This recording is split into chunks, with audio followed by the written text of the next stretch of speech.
Praise the lord. ప్రభునందు ప్రియ దేవుని బిడ్డలారా, బాగున్నారా? ఉదయకాల సమయము మీతో కలిసి ప్రార్థించడానికి దేవుడిచ్చిన కృపను బట్టి వందనాలు, స్తోత్రాలు తెలియజేస్తూ ఉన్నాం. మా అనుదిన ప్రార్థన ద్వారా మరి ఈ రీతిగా వాక్యాన్ని అందిస్తూ ఉన్నాం. ఈ యొక్క ఛానల్ని మీరు అనేక మందికి షేర్ చేస్తూ సబ్స్క్రైబ్ చేస్తూ ఉన్నారు. మంచిది. లేచి మీ పడకల మీద నుంచి దిగి ప్రార్థన చేసుకుంటానికి సిద్ధపడదాం. పాట పాడుకుందాం. ఎన్నో ఎన్నో మేలులు చేసావయ్యా, నిన్నే స్తుతింతును యేసయ్యా. ఎన్నో ఎన్నో మేలులు చేసావయ్యా, నిన్నే స్తుతింతును యేసయ్యా. హల్లెలూయా హల్లెలూయా హల్లెలూయా హల్లెలూయా. బాధలలో మంచి బంధువు అయినావు, వ్యాధులలో పరమ వైద్యుడవునైనావు. చీకటి బ్రతుకులో దీపము నీవై, పాపములన్నీయు కడిగిన దేవా. నా హృదిలో ఉదయించిన నీతి సూర్యుడా, నీ బ్రతుకు దినములెల్ల నిన్ను వేడెదా. ఎన్నో ఎన్నో మేలులు చేసావయ్యా, నిన్నే స్తుతింతు యేసయ్యా.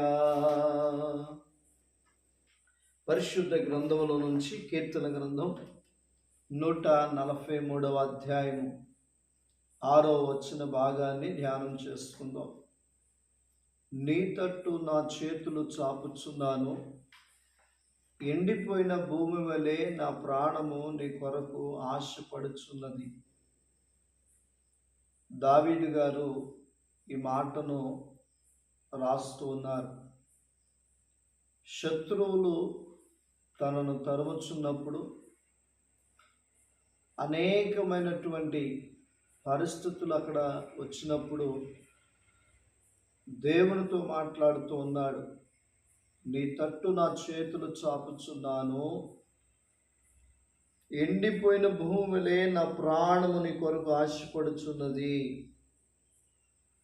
అంటే ఇక ఎటువంటి పరిస్థితుల్లో ఉన్నారో అర్థం చేసుకోండి. పై వచ్చిన భాగాలన్నీ చూస్తే, పృథుని బిడ్డలారా, గాఢాంధకారంలో నన్ను నివసింప చేర్చున్నారు అని, శత్రువులు నన్ను తరుముచున్నారని, వారు నా ప్రాణమును నేల పడగొట్టుచున్నారని, ఇలా అన్నీ కూడా మాట్లాడుతూ ఈ అధ్యాయంలో తెలియచేస్తూ ఉన్నారు. నీ సేవకులతో వ్యాజ్యమాడకుము, సజీవులలో ఒకడును నీ సన్నిధిని నీతిమంతుడిగా ఎంచబడడు అని అలాగా మాట్లాడుతూ ఈ 6వ వచనం, నీ తట్టు నా చేతులు చాపుచున్నానయ్యా, ఎవ్వరూ నాకు సహాయం చేయరు, ఎవరూ నాకు తోడుగా ఉండరు, ఎవరూ నా చేయి పట్టుకోరని దావీదంత మహారాజే ఆయనకు వచ్చినటువంటి సమస్యలో ఆయన చేతులు ఆయన వైపు చాపుతూ ఉన్నాడు. ఈరోజు హృదయం బిడ్డలారా, నా పరిస్థితి కూడా ఎవరు ఆదుకోలేనటువంటి పరిస్థితి, ఎవరు పట్టించుకోలేనిటువంటి పరిస్థితి. మరి ఇలాంటి సమయంలో కొంతమంది భక్తుల జీవితాలు మనం తెలుసుకొని, వారు ఆ పరిస్థితిలో ఎలా నిలబడ్డారు, వారికి ఎలా ధైర్యం వచ్చిందని చెప్పి మనం వాటిని విని ధ్యానం చేస్తూ ధైర్యంగా ఉండాలి. నిన్న మొన్న నేను ఒక సాక్ష్యం విన్నాను. తన చేతులతో తనే గుడి కట్టి పూజారిగా చేసేవాడంట. పూజారిగా చేసినటువంటి ఆయన్ని దేవుడు దర్శించాడు. దర్శించినాక సేవలోకి వెళ్ళాడు. ఆ పూజారి తనాన్ని విడిచిపెట్టి సేవలోకి వెళ్ళి 3 సంవత్సరాలు 3 నెలలు సేవ ఆ యొక్క తర్ఫీదు పొంది భార్య భర్తలు ఇద్దరు కూడా సాగుకు వచ్చేసారు. వచ్చినాక 2 పిల్లల్ని దేవుడిస్తే ఒక బాబు చనిపోయాడు ఫస్ట్, తర్వాత మరలా బాబునిచ్చాడు, ఆ బాబు చనిపోయాడు. ఆయన అడుగుతున్నాడు, ఒక ఆయన ఇంటర్వ్యూ చేస్తున్నాడు, దేవుళ్ళలోకి వచ్చినాక మరి పిల్లలు చనిపోయారు కదా, మీకేం అనిపించలేదా ఏంటి అని అంటే, ఆ యొక్క ఇద్దరు ఫోటోలు, పిల్లల ఫోటోల దగ్గర అంటే ఆయన రాశాడంటే ఏమనంటే, యెహోవా ఇచ్చాను యెహోవా తీసుకుని అని రాశానండి. నేను బాధ్యుడును లేకపోతే దేవుడు బాధ్యుడిని అంటానికి సరిపోదు. మరి విశ్వాసం నుంచి వెళ్ళిపోయారా, సేవలో నుంచి వెనక తిరగాలనిపించలేదంటే, నాకేం అనిపించలేదండి. దేవుడే కార్యం చేస్తాడని కొన్ని సంవత్సరాలు ఆగిన తర్వాత మరలా దేవుడు గర్భం తెరిచి ఆడపిల్లనిచ్చాడంట. ఆడపిల్లనిచ్చాడండి. దేవుని కృపను బట్టి ఆత్మీయ సంతానం 100 మంది ఉన్నారు, శరీర సంతానం కుమార్తె ఉందని చెప్పి ధైర్యం చెప్తున్నాడు. అంటే ఈరోజు ఈ విషయాన్ని ఎందుకు చెప్తున్నానంటే, దావీదును కూడా అలాగ తరుముతున్నారు, శత్రువులు తరుముతున్నారు, పరిస్థితులు తారుమారైపోయినాయి. అందుకంటాడు, నీ తట్టు నా చేతులు చాపుచున్నాను, ఎండిపోయిన భూమి వలె నా ప్రాణమని కొరకు ఆశపడుచున్నది. అంటే భూమి ఎండిపోయింది, దేని కొరకు ఎదురు చూస్తూ ఉంటుంది అని అంటే, వర్షం కోసం ఎదురు చూస్తూ ఉంటుంది, ఎప్పుడు వర్షం పడద్దా అని. అలాగే ఎండిపోయిన భూమి వలె నా ప్రాణంని కొరకు, అంటే భూమి వర్షం కోసం ఎదురు చూసినట్లు మా ప్రాణాలు మీ కొరకు ఎదురు చూస్తూ ఉన్నాయి అయ్యా. మమ్మల్ని బ్రతికించడానికి, మాకున్న బాధ నుంచి విడిపించడానికి, మాకున్న పరిస్థితుల నుంచి విడిపించడానికి మీరు తప్ప మాకు ఆధారం లేదు.